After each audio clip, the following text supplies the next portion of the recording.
nag-walk out sila dahil ayaw po nila na makaboto yung ilan naming mga kasama. Yun po, sa kanila mismo nanggaling yon. Objective ng walk out nila, sila ang maging majority. So ngayon naman po na walang quorum at walang session yesterday and today, may kasamang mga protesta yon. Protest against a puppet Senate na gusto nila. But it is also a parliamentary tool to ensure na tuloy ang Blue Ribbon hearing sa Thursday. Ulitin ko po ha, ginamit nila yung parliamentary tool na walk out para po hindi matuloy ang pag-change ng rules. So ngayon po ang majority, ginagamit din po ang rules sa tama, morally, legally, to ensure na hindi agawin ang mga committees para po matuloy ang hearing ng Blue Ribbon sa Thursday at ang iba't iba pang mga importanteng hearing sa bawat committee. What's my point? You want an independent Senate. Our Constitution provides for the separation of power.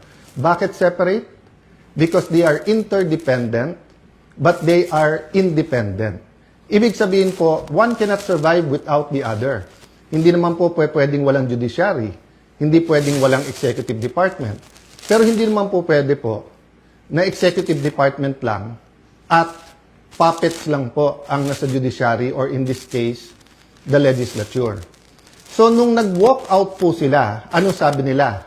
Na utakan ang majority, na gamit ang rules ng minority.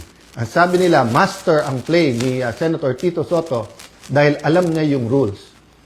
Ayaw po nila na magkaroon ng online dahil sa bibig na rin nilang nanggaling. Sabi nga nila, ang isda sa bibig ng gagaling, may ikukulong daw. Bakit nila alam yung timing sa kulong? Sinabi ni Senator Jinggoy, hindi lang ngayon nangyari sa kanya yan, since February. Wala na daw kaso, pag siya po ay sumunod sa kanila. In this case, lumipat. So sabi ni Senator Jinggoy, sa susunod na kabanata na lang, sasabihin niya po or sa kanya niya sasabihin ko ano ebidensya niya kung sino-sino. Hindi hearsay sa akin to dahil napakinggan ko yung ilan nilang conversation. So alam ko for a fact na totoo na binabargain ang kanyang kaso, mabalik lang ang majority sa ngayon na 11 o minority. Kaya parati ko inuulit-ulit, huwag kayong magpa-11 sa 11. Eh sabi nila ngayon, paano na yan? 11-11 na. So isi-simplify ko po ha. Ito po yung main message ko ngayon. Isi-simplify ko po ha. Main message na nakaugnay sa truth. Truth. Nag-walk out sila dahil ayaw po nila na makaboto yung ilan naming mga kasama.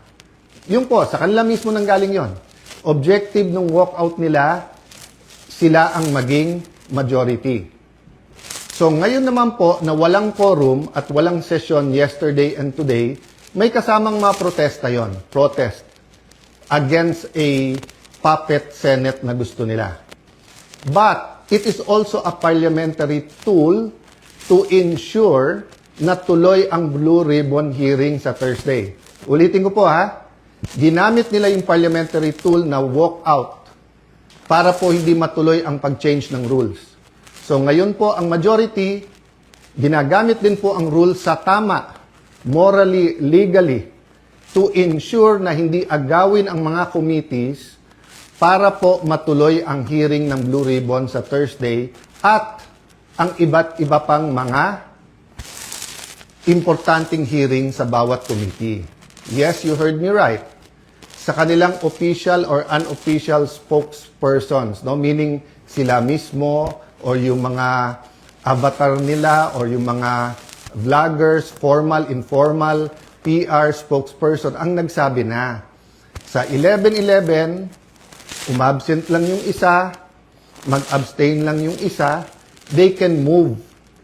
Sabi po sa isang pahayag o isang vlog at sa iba pong mga news reports, di ba? Pwedeng maging lame duck Senate President, si Alan Cayetano.